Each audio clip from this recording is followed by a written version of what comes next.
الحمد لله رب العالمين أشهد أن لا إله إلا الله وحده لا شريك له وأشهد أن محمدا عبده ورسوله اللهم صل على محمد وعلى آل محمد كما صليت على إبراهيم وعلى آل إبراهيم إنك حميد مجيد اللهم بارك على محمد وعلى آل محمد كما باركت على ابراہیم وعلى آل ابراہیم انک حمید مجید۔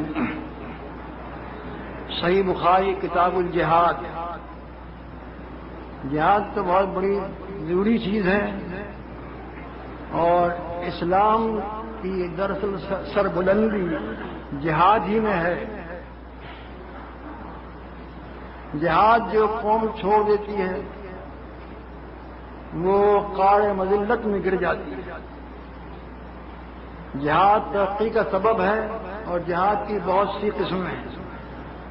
ہم سب سے پہلے وہاں پہنچ جاتے ہیں میدان جنگ میں ٹینک اور توپیں لے کر، اور اس سے پہلے جو جہاد کی منزلیں ہیں اور مراحل ہیں ان کو طے نہیں کرتے۔ سب سے پہلا جہاد جو ہے وہ نفس سے ہوتا ہے۔ نفس کو قابو میں رکھ کر اللہ تعالیٰ کی فرمانبرداری کو اس کو مجبور کرنا، یہ بھی ایک جہاد ہے اور اس سے ہم بہت غافل ہیں۔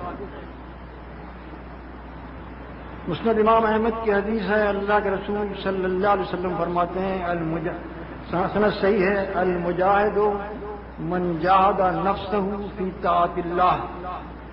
مجاہد وہ ہے جو اللہ تعالیٰ کی فرما برداری میں اپنے نفس سے جہاد کرے، یعنی نفس کو مجبور کرے کہ وہ اللہ تعالیٰ کی فرمانبرداری کرے اور کوئی کام ایسا نہ ہونے پائے اس سے جو اللہ تعالیٰ کی ناراضگی کا سبب ہو۔ تو سب سے پہلا جہاد تو یہ ہے کہ ہم اپنی اصلاح کریں، اور اس لیے اللہ تعالیٰ نے فرمایا ہے ومن احسن قولا ممن دعا الی اللہ وعمل صالحا وقال اننی من المسلمین۔ اس سے بہتر بات کس کی ہو سکتی ہے جو اللہ تعالیٰ کی طرف دعوت دے اور خود نیک عمل کرتا ہو۔ یہ نہیں کہ دوسروں کو نیک عمل کی دعوت دے، اسلام کی دعوت دے اور خود اسلام پر نہ ہو، وہ نہیں بلکہ اسلام پر ہو، جی کہے اننی من المسلمین، میں مسلم ہوں۔ یعنی تبلیغ کرنے والے کو یہ کہنا پڑے گا کہ میں مسلم ہوں اور آپ بھی مسلم بن جائیں۔ یہ ہے اسلام جو میں پیش کر رہا ہوں، آپ بھی اسی اسلام کو مانیں جو خالص اسلام ہے۔ فرقے ورانہ اسلام نہیں ہے، تو خالص اسلام جو ہے وہ اسلام ہے جو ان فرقوں کے بننے سے پہلے موجود تھا، جو آسمان سے نازل ہوا تھا۔ دین کامل تھا، اس کامل میں اضافے کیوں ہوئے؟ لہذا بغیر اضافوں کے جو دین نازل ہوا تھا وہ تھا دین خالص، اور وہ دین خالص جو ہے اللہ تعالیٰ کے لیے ہوتا ہے۔ الا للہ الدین الخالص، دین خالص تو اللہ کے لیے ہے، اور باقی دین ملاوٹ کو جس کے چاروں کہہ دو کہ یہ دین فلانا ہے، یہ مذہب فلاں، یہ مذہب فلاں، مذہب تو بن جائیں گے بہت سے، لیکن دین ایک ہی رہے گا اور وہ خالص ہوگا، اس میں کسی کی ملاوٹ نہیں ہوگی، کسی کا اس میں فتویٰ شامل نہیں ہوگا، کسی کا قیاس شامل نہیں ہوگا، کسی کی رائے شامل نہیں ہوگی، خالص اللہ تعالیٰ کی بات ہے۔ بہرحال یہ کہ جہاد کا بیان شروع ہو رہا ہے تو ابتدا کریں اپنے نفس سے جہاد کرنے کی۔ جو اپنے نفس سے جہاد کر لیں تو پھر وہ صحیح مسلم کی حدیث کے مطابق آپ دوسرے جہاد شروع کریں، اور وہ جہاد کیا ہے؟ فمن جاہدہم بیدیہ وہو مومن۔ جو دوسروں سے یہ بدعتیں کرتے ہیں، ایسے کام کرتے ہیں جو اللہ تعالیٰ نے نہیں بتائے، جو اللہ کے رسول صلی اللہ علیہ وسلم نہیں بتائے، وہ اپنی طرف سے کرتے ہیں، اور ان کے قول و فعل میں تضاد ہوتا ہے، جو کہتے ہیں وہ کرتے نہیں ہیں۔ ایسے لوگوں سے اللہ کے رسول صلی اللہ علیہ وسلم فرماتے ہیں فمن جاہدہم بیدیہ وہو مومن۔ جو ایسے لوگوں سے ہاتھ سے جہاد کرے وہ مومن ہے۔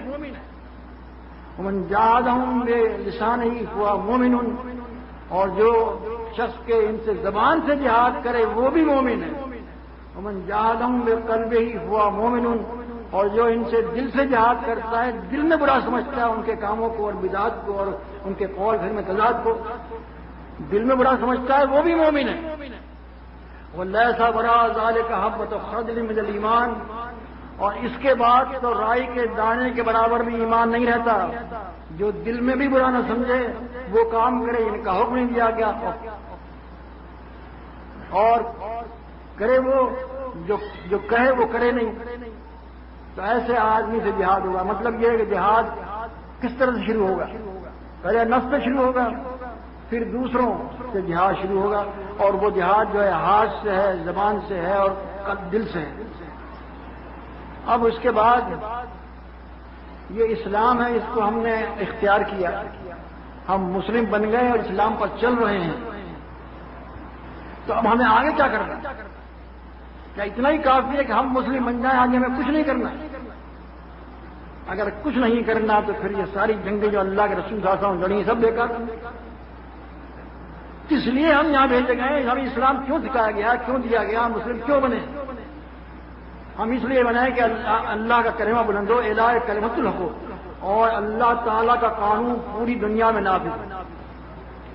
اس قانون کو نافذ کرنے کے لیے، اللہ کے کلمے کو بلند کرنے کے لیے ہم میدان میں آتے ہیں، اور میدان میں آنے کے بعد سب سے پہلے ہم یہ کہتے ہیں کہ بھائی تم اسلام قبول کر لو، تم اسلام قبول کر لو گے تو پھر اسلامی قانون خود بخود نافذ ہو جائے گا، اور اگر تم اسلام قبول نہیں کرتے تو ہم تو اسلامی قانون نافذ کر کے رہیں گے، ہم تو اللہ کلمہ بلند کر کے رہیں گے، ہمارے سامنے جھڑ جاؤ، رکاوٹ نہ بن جانا، بلکہ ہمارے ماتحت بن جاؤ، ہمارے ماتحت بن کے ہمیں جزیہ دو، اور پھر ہم تمہیں اپنا ماتحت سمجھ کر تم پر بھی اللہ کا قانون نافذ کریں گے اور اپنے پر بھی کریں گے، اور پوری دنیا میں اس طرح سے ہم اللہ کا قانون نافذ کریں گے۔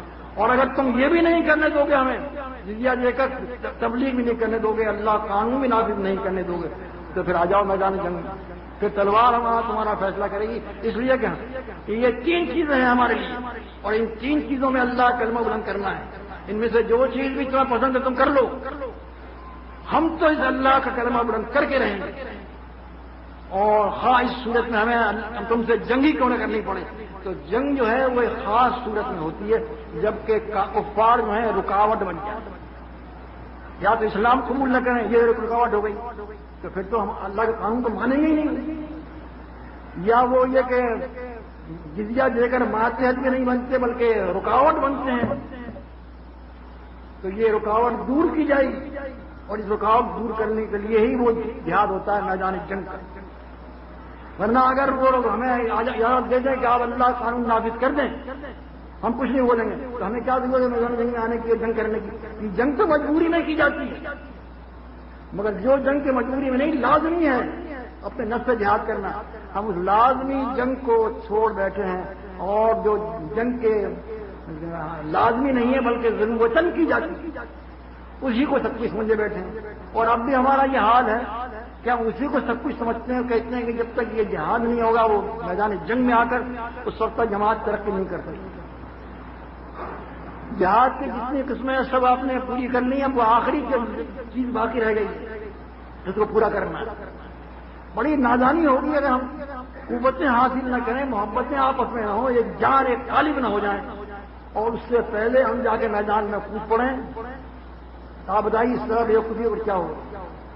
ہم ایک تو ہوئے نہیں، ہمارے دل پھٹے ہوئے ہیں، آپس میں بغض و عداوت سے محبت کے نام نشانی درمیان آنے آتے، اور چاہتے ہیں کہ کافروں سے الجھ پڑیں، کیسے الجھیں؟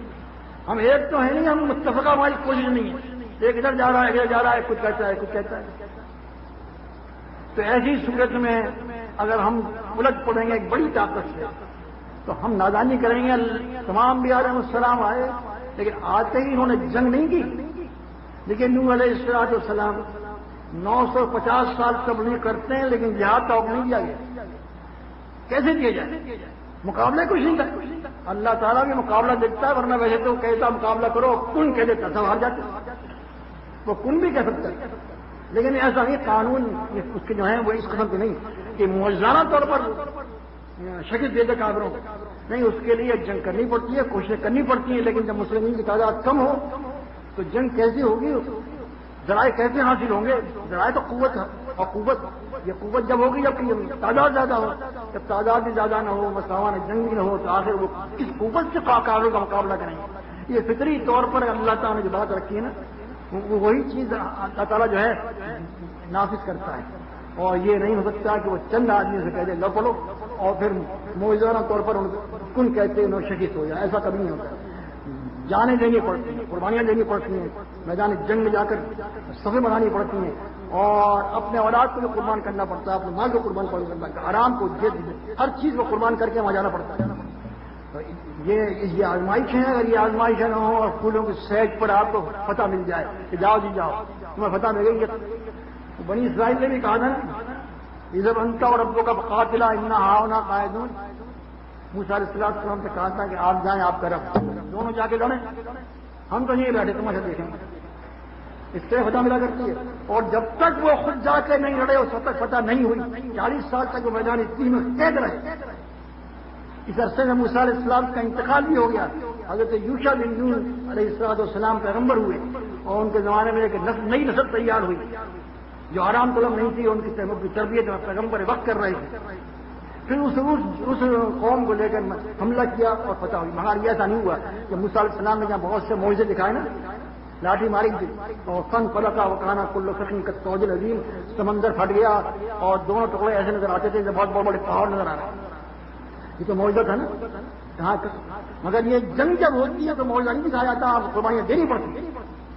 میدان جنگ میں اگر جانا ہے تو پہلے قربانی دو، اپنے نفس کی قربانی دو اور اللہ کے دین کی مدد کرو. اللہ کے دین کی خاطر جماعت کے خیر خواہ ہو.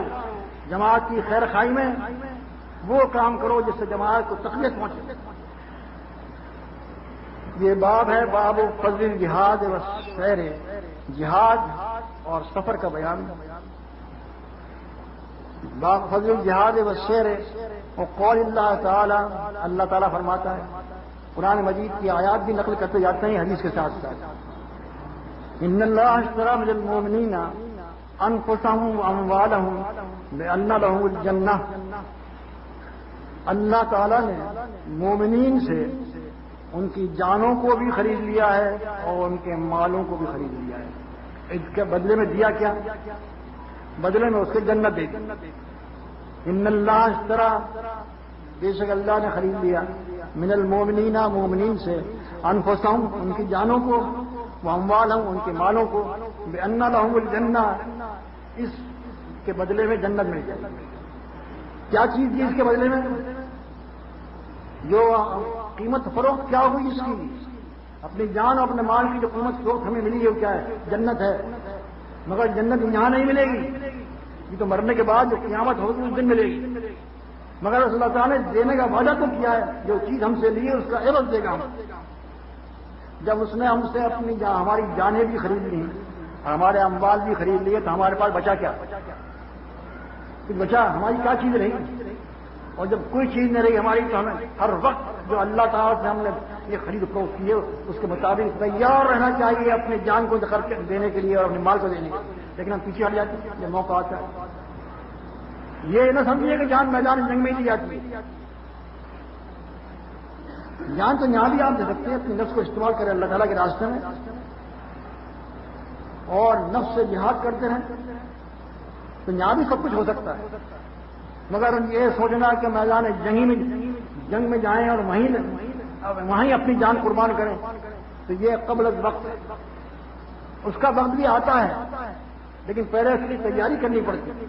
دل تیار نہیں ہمارا، ہم نے اپنے نفس کو قربان نہیں کیا، نفس لوامہ پیدا نہیں کیا. نفس امارہ ہمارا ہے کہ ہمیں ایسے ایسے کاموں کو دیتا ہے کہ ہم، اور وہ کیا ہے نفس امارہ؟ ان کا شیطان بھی لگا ہوا ہے. زینا لہم الشیطان اعمالہم، شیطان جو ہے ان کے اعمال کو مزین کر دیتا ہے. وہ سمجھتے ہیں ہم جو کچھ کر رہے ہیں وہ اچھا کر رہے ہیں اور اس طرح سے وہ اپنا بھی نقصان کرتے ہیں، جماعت کا بھی نقصان کرتے ہیں. وہاں اللہ تعالیٰ نے آپ سے سب کچھ خرید لیا. اب وہ آپ کو کرنا کیا ہے؟ اس کے بدلے میں جنت دے دی ہے اور جنت دینے کے بعد آپ سے کام کیا لے گا؟ وہ جب جان بھی لے لی مال بھی لے لیا تو جان اور مال وہ مانگے گا نا آپ سے. یا آپ نے ایک چیز خرید چلی جنت اور قیمت دی نہیں ان کو جس سے خرید لیے. ایسا ہو سکتا ہے کسی سے آپ کوئی چیز خریدتے ہیں تو چیز اپنے قبضے میں لینے کے بعد اس کو قیمت دیتے ہیں. جنت تو آپ کا اللہ تعالیٰ کے وعدے کے مطابق آپ کو مل چکی لیکن آپ نے قیمت جو دی تھی وہ ادا کر دی، وہ ادا نہیں کرتے ہم. اور ہم کہتے رہتے ہیں ہم نے جنت خرید لی. وہ خریدنی کس چیز سے خریدی؟ وہ خریدنے والی چیز تو آپ دیں اللہ تعالیٰ کو، تو وہ کیا چیز ہے؟ نہ جانے ہیں ہماری اور ہمارے. اب کیا ہو؟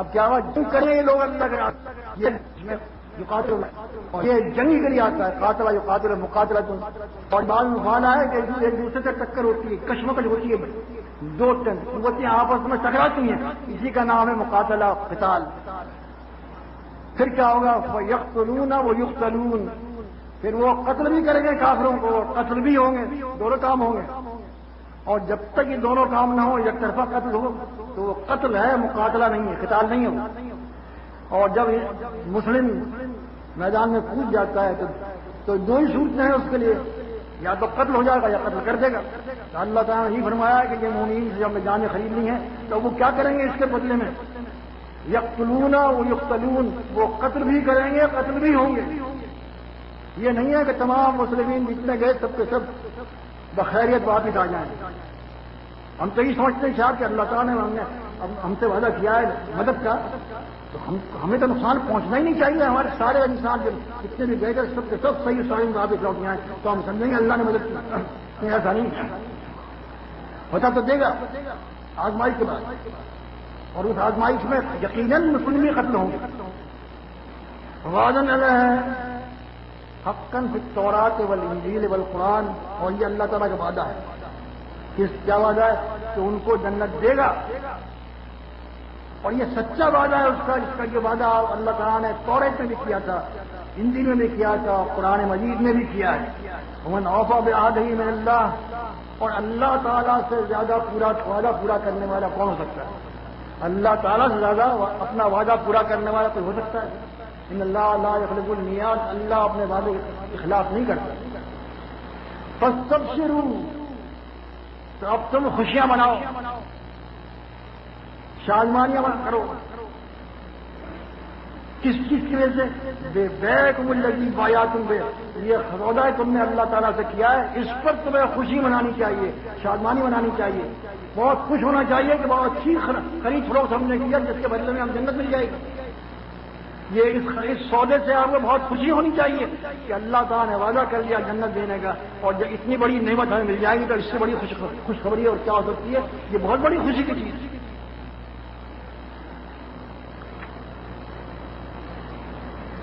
عبداللہ بن مسعود رضی اللہ تعالیٰ کہتے ہیں سألت رسول اللہ صلی اللہ علیہ وسلم میں نے اللہ کے رسول صلی اللہ علیہ وسلم سے سوال کیا قلت یا رسول اللہ میں نے کہا اللہ کے رسول ای العمل افضل سب سے بہتر عمل کون سا ہے قال الصلاۃ علی میقاتہا تو آپ نے فرمایا نماز اپنے وقت پر نماز وقت پر پڑھی جائے یہ نہیں کہ ظہر کی نماز عصر کے وقت پر اور عصر کی نماز سورج غروب ہو رہا ہے اس وقت پڑھی جا رہی ہے مغرب کی نماز عشاء کے بعد اور صبح کی نماز ہے 9-10 بجے ہے نا یہی ہوتا ہے صبح کی نماز 9-10 بجے پڑھتے ہیں ہم لوگ وقت پر پڑھی جائے وقت اس کا ختم ہوتا ہے سورج نکلتے ہی ختم ہو جاتا ہے سورج کی پہلی کرن میں اس کے قرص سے آفتاب ایک کنارہ اندر آ جائے صبح کی نماز کا وقت ختم ہو جائے لیکن لوگ معلوم کیا سمجھتے ہیں کہ جب تک سو رہے ہیں تو نماز کے وقت باقی ہے نہیں یہ آنکھ کھل گئی تو وقت کہاں باقی سونے والے کے لیے تو ہے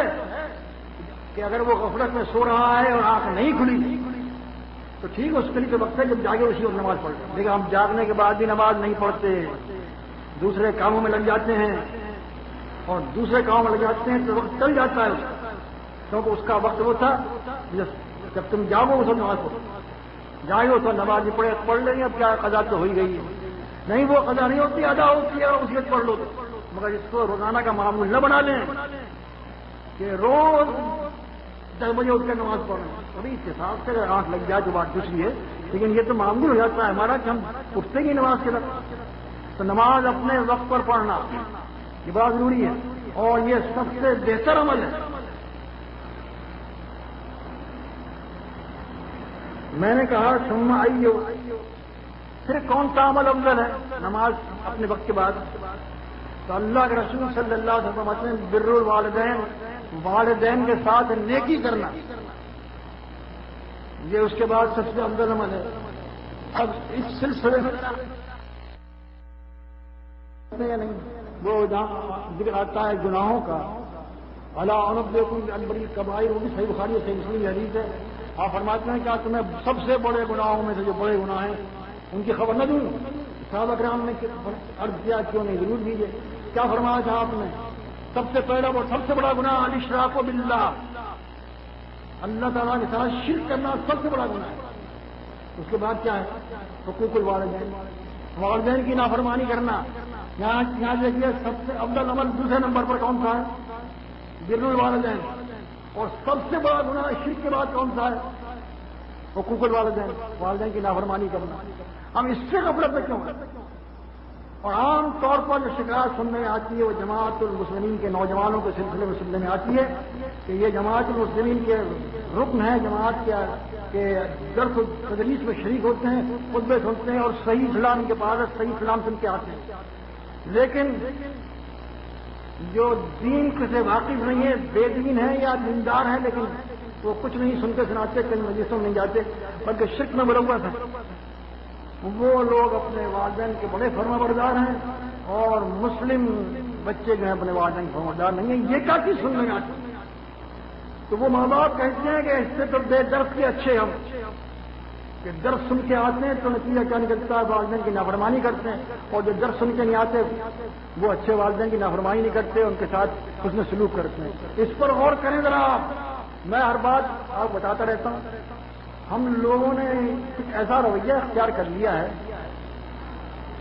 شعوری طور پر یا غیر شعوری طور پر، دانستہ یا نادانستہ، کہ جماعت کو بدنام کرنے میں کوئی کسر نہیں چھوڑتی. یہ کیا بات ہے؟ اور جماعت جب بدنام ہو جائے گی تو آپ ترقی کر نہیں سکتے. اس کا احساس آپ کو ہے یا نہیں؟ آپ والدین کے ساتھ میں اس میں سلوک کریں، ان کی فرمانبرداری کریں اور ایسی فرمانبرداری کریں کہ وہ جو یہاں نہیں آتے، جو جماعت اس میں شامل نہیں ہے، ان نوجوانوں میں اور ہمارے نوجوانوں میں ایک خاص فرق نظر آئے، اور ایسا فرق نظر آئے کہ معلوم ہو کہ ہاں مسلم یہ ہوتے ہیں اور جو مسلم نہیں ہوتے وہ یہ ہوتے ہیں. یہ امتیاز نظر نہیں آتا بلکہ نظر آتا ہے کہ اس کا عکس نظر آتا ہے، معکوس نظر آتا ہے. اور نتیجہ کیا نکلتا ہے؟ جماعت بدنام ہوتی چلی جاتی ہے. ہمیں احساس تک نہیں ہوتا ہم کیوں ایسے کام کرتے ہیں جو جماعت بدنام ہو. جماعت کی نیک نامی دین کی ترقی ہے. اگر دین کی ترقی ہم چاہتے ہیں تو ایسے کام کریں جن سے جماعت نیک نام ہو، لوگ کہیں کہ ہاں یہ جماعت ہے مثالی جماعت، اور پھر جوگ در جوگ لوگ اس میں شامل ہوتے چلے جائیں. آج یہ وعدہ کا ذکر آ گیا تھا اور یہ بڑی تلخ حقیقت ہے جو لوگ بیان کرتے ہیں. کل تو سما آئیو، پھر وہ پوچھتے ہیں کہ پھر اس کے بعد کون سا عمل افضل ہے؟ تو آپ فرماتے ہیں الجہاد فی سبیل اللہ. پھر اس کے بعد اللہ کے راستے میں جہاد کرنا سب سے افضل ہے. 3 باتیں یاد رکھیں، 3 عمل ہیں اس میں. نماز اپنے وقت پر، یہ نہیں ہے اثر کی نماز مغرب ہو رہی ہے اور زور کی نماز تو عام طور پر لوگ پڑھتے ہیں، ایسا کہتے ہیں نماز ملانا جائز ہے. ملانا اس طرح سے جائز ہے کہ زہر کا آخری وقت ہو، اثر کا اول وقت ہو، دونوں مل جاتی ہیں. مگر یہ نماز جو ہے ان الصلاۃ کانت للمؤمنین کتاب موقوتا، نماز مومنین پر اپنے اپنے وقت پر فرض ہے. اس لیے 5 نمازیں 5 وقت اپنے اپنے وقت پر فرض ہیں. یہ کیسے وقت ہے زہر کی نماز اثر کو پڑھ لی جائے کیونکہ اس کا وقت ہی نہیں ہے. یہ تو ہو سکتا ہے کسی مجبوری سے تو اس کو آخری کر دیا، اس کو اول کر دیا، دونوں نماز اکٹھی ہوئی، لیکن ہوئی دونوں اپنے اپنے وقت پر. نماز اپنے وقت پر، والدین کے ساتھ حسن سلوک، اور اس کے بعد جہاد. فسکت عن رسول اللہ صلی اللہ علیہ وسلم. پھر وہ عبداللہ مسعود فرماتے ہیں پھر میں آپ سے سوال کرنے سے خاموش ہوں، نہیں سوال کیا آگے. 3 سوال کر لیے.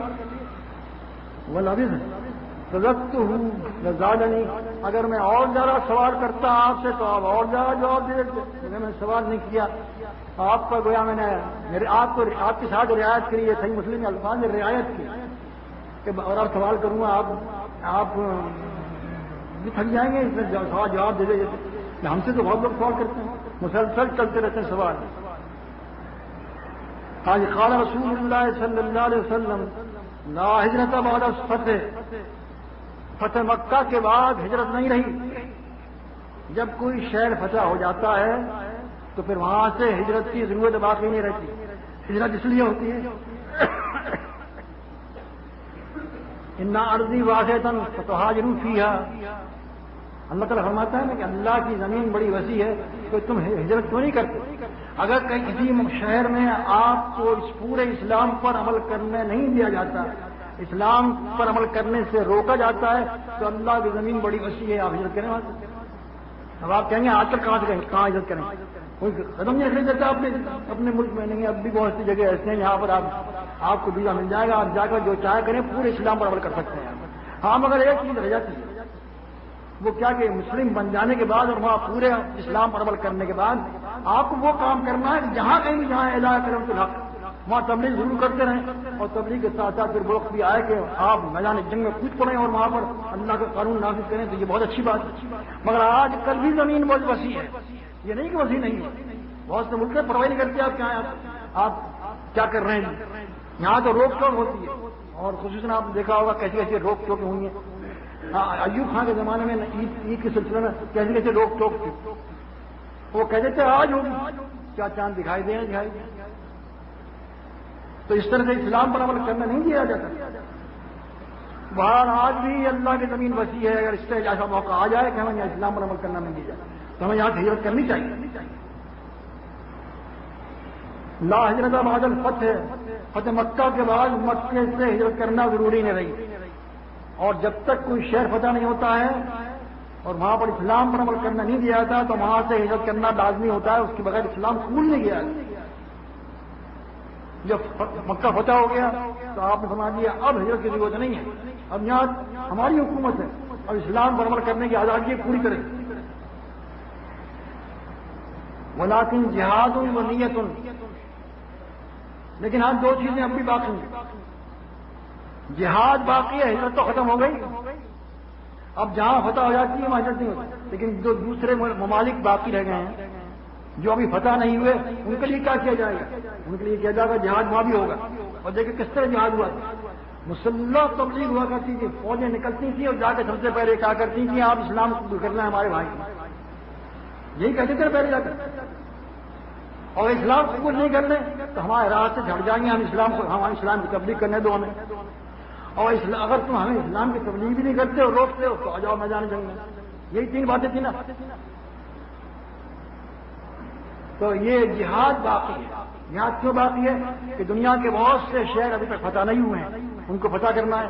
اللہ کے رسول صلی اللہ علیہ وسلم کے بعد سے فتوحات کا ایک ایسا سلسلہ شروع ہوا، وہ فرانس تک پہنچ گئے اور چین کی دیوار پر دستک دے رہے تھے، اور یہ ملتان اور یہاں تک پہنچ چکے تھے، لیکن بہرحال جو انہوں نے اللہ تعالیٰ کے احکام کو چھوڑا، اسلام کو چھوڑ دیا، انتم الاعلون ان کنتم مؤمنین، ہے نا، تمہیں غالب رہو گے وہ شرط مومن رہے۔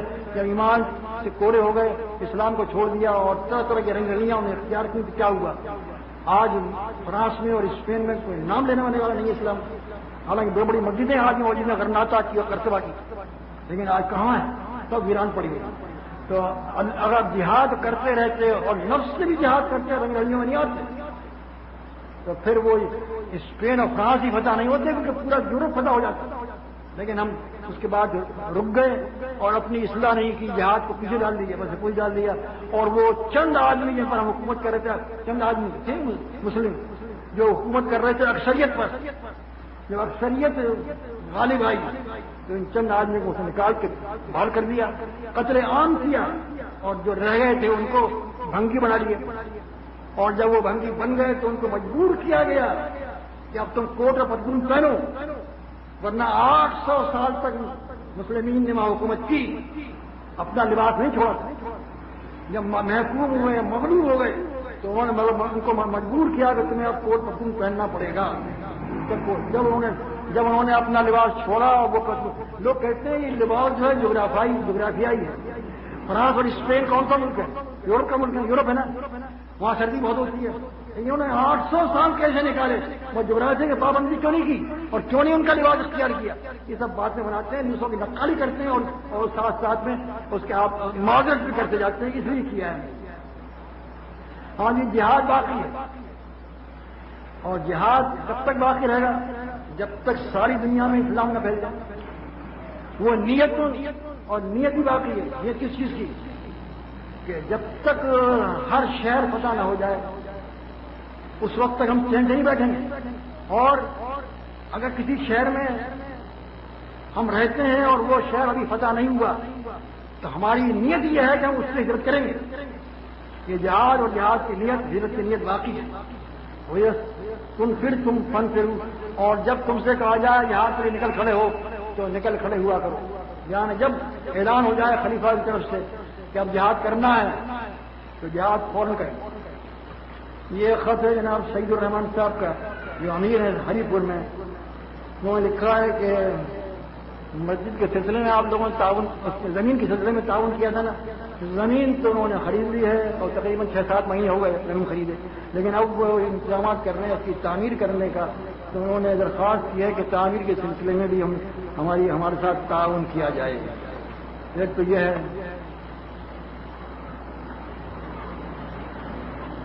دوسرا یہ ہے ان کا جعفر صاحب کا خط ہے. آپ جانتے ہیں جعفر صاحب یہاں بیمار ہیں، کافی عرصے سے دل کا دورہ انہیں پڑا تھا اور ابھی تک دل کی بیمار ہیں. ان کی ملازمت چھوٹ گئی اور علاج معالجے میں بہت روپیہ خرچ ہو رہا ہے. اس کے باوجود جب کبھی ان سے کہا گیا بھائی آپ کو روپے کی ضرورت ہے، کسی چیز کی ضرورت ہے، تو ہر موقع پر یہ کہتے رہے نہیں اللہ تعالیٰ کا شکر ہے مجھے کوئی ضرورت نہیں، اللہ تعالیٰ خود دے رہا ہے. پہلے جب کسی نے کچھ دیا بھی تو بڑی زبردستی دیا گیا لیتے نہیں. لیکن اب وہی جعفر صاحب ہیں، اب مجبور ہو گئے بیچارے، اور کہتے ہیں کہ میں بیمار ہوں اور اب میں اللہ کے مسلم سے عرض کرتا ہوں، اللہ کے مسلم منان لہو مسلم نہیں ہے نا، ہم اللہ کے مسلم ہیں، عرض کرتا ہوں کہ اللہ کے حکم مطابق میری مدد کریں. میرا کام کاج بند ہو چکا ہے اور میرے لیے اللہ کی شفا کی دعا کریں. جماعت اپنی طرف سے میرے علاج کی کوشش دل سے اور لگن سے کریں. میرے گھر میں 10 افراد ہیں، میری آمدنی ماہانہ 600 روپے ہے. وہ آمدنی ماہانہ کیا ہے؟ وہ لڑکا ان کا ہے ٹریننگ میں، اس کو وظیفہ ملتا ہے، ٹریننگ کی پوری ہو جائے گی تو شاید زیادہ ملے. اور یہ 600 روپے دواؤں پر خرچ ہو جاتے ہیں. اب آپ فیصلہ کریں، باقی جو فیصلہ اللہ کی طرف سے ہوگا وہ سچا اور بہتر ہے. کیونکہ میں نے پہلے سنا دیا کہ بالکل پیسہ نہیں مانگتے تھے، نہیں لیتے تھے، زبردستی دیا تھا تو واپس کرتے تھے، اور اب بیچارے مانگ رہے ہیں. تو یہ تو ایک مستقل تعاون ہے. یہ نہیں ہے آج آپ چندہ معلوم ہے اور آپ آئندہ مہینے پھر کیا ہوگا. اب تو میں اس تجویز پیش کرتا ہوں آپ کے سامنے کہ 20 آدمی کھڑے ہوتے انعام لکھوائیں. ہر آدمی 20 آدمیوں میں سے یہ کہے 50 روپے ماہانہ چندہ میں دوں، اور میں درد ختم کر دیتا ہوں. اس کے بعد آپ نام لکھوا دیں. وہ ہمارے کہاں گئے اختر سر، کیا نام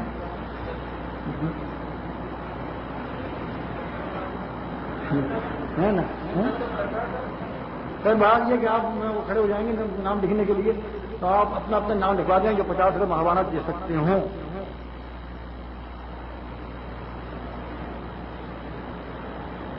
یہ ایک صاحبہ ہیں حمیرہ سلطانہ،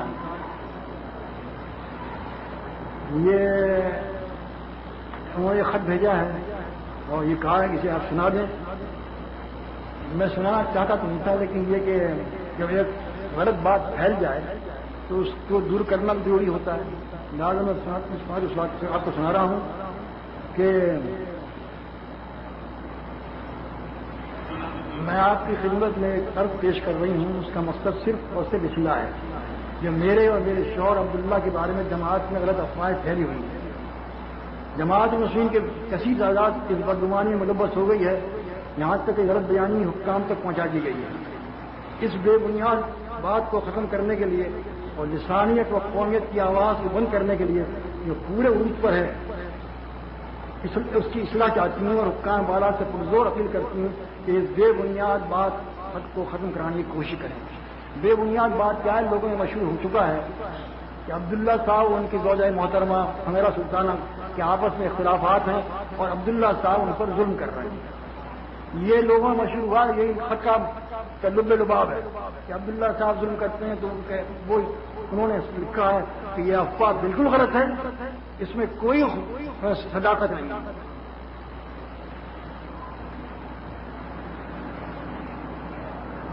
در حقیقت ایسے لوگ ہمارے ہی دشمن نہیں بلکہ جماعت کے بھی دشمن ہیں. کیوں؟ یہ کسی جماعت کے کسی فرد کی بدنامی جماعت کی بدنامی ہے کہ ان کے یہاں بڑا ظلم ہوتا ہے. تو اس لیے وہ کہہ رہی ہیں کہ یہ صرف ہماری بدنامی نہیں ہے کہ ہم آپس میں لڑتے جھگڑتے ہیں، ہم پر ظلم، مجھ پر ظلم ہو رہا ہے.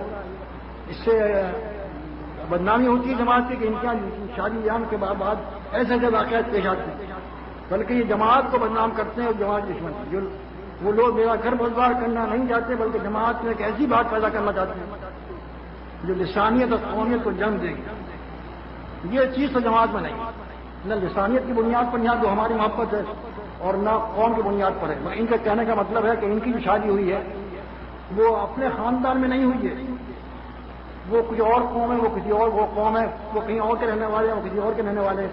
تو اگر ہم نے یہ اختلاف جو ہے یا جو یہ ظلم کی داستانیں بیان کی جا رہی ہیں تو لوگ غالباً یہ سمجھیں گے کیونکہ مختلف صوبے کے رہنے والے ہیں، لہذا یہ قسم کا ظلم ہو رہا ہے۔ اور جب اس قسم کا ظلم مختلف لوگوں میں شادی کی وجہ سے ہوگا تو لوگ دوسرے قبیلوں میں دوسرے صوبے کے رہنے والوں میں شادی کرنے سے پس و پیش کریں گے، تو یہ کہتے ہیں اس سے جماعت کا نقصان ہوگا اور لوگ یہ پھر وہی اسی جگہ پہ آ جائیں گے کہ جہاں پہلے سے کہ ہمارے یہاں شادی جو ہوگی اپنے ہی صوبے میں ہوگی، اپنے ہی قبیلے میں ہوگی، اپنے خاندان میں ہوگی، تو یہ جماعت کے ساتھ دشمنی ہے۔ اور جب یہ آواز بلند ہوگی تو پنجابی پٹھان مہاجر ہونے لگے گا، مسلمین میں اختلافات بڑھ جائیں گے اور آپس میں رشتہ داری ختم ہو جائے گی اور پھر رشتہ داری کو قائم کرنا مشکل ہو جائے گا اور دیگر نقصانات جو ہوں گے وہ آدمی جانتا ہے۔ گزاری اس کو لہٰذا اس سازش کو ختم کرنے کے لیے یہ سازش جو ان دونوں کے خلاف کی گئی ہے اور اس قسم کی افواہیں اڑائی جا رہی ہیں، وہ کہتے ہیں کوئی خاص انتظام کیا جائے، سازشیں تو ہوتی رہتی ہیں، انتظام کیا ہے؟ ہاں ایک چیز اس کی ضرورت ہے، بس وہ کیا ہے کہ جماعت کے وفادار ہو جائیں، جماعت کے خیرخواہ ہو جائیں۔ انشاءاللہ ایک بھی سازش نہیں ہوگی جو جماعت کی، لیکن جب جماعت کی خیرخواہی کا عدم ہو جائے، مفقود ہو جائے تو پھر آدمی پھر کچھ نہیں سوچتا، ہر قسم کی سازش ہو سکتی ہے، کسی کو بدنام کیا جا سکتا ہے۔ اور یہ قوم پرستی، زبان پرستی، علاقہ پرستی کو ختم کیا جائے، آپس میں رشتہ داریاں قائم کی جائیں۔ ہم تو کوشش کر رہے ہیں اس بات کی کہ یہ خاندانی رشتہ داریاں یہ ختم ہوں اور دوسرے خاندانوں میں دوسرے صوبے کے لوگوں سے اس میں شادی کی جائے تاکہ ہم لوگ سب بالکل مل کر ایک جان ہوں، اور ہو رہی ہیں اس قسم کی شادیاں۔ وہ کہتے ہیں تاکہ جماعت المسلمین ایک مضبوط جماعت بن جائے، نہ کوئی مہاجر ہو، نہ پٹھان، نہ سندھی ہو، نہ پنجابی، سب آپس میں بھائی بھائی۔ انہوں نے گزارش کی ہے کہ آپ خطبے میں یا درس حدیث میں تمام لوگوں کو یہ پڑھ کر سنا دیں۔ اے نوازش ہو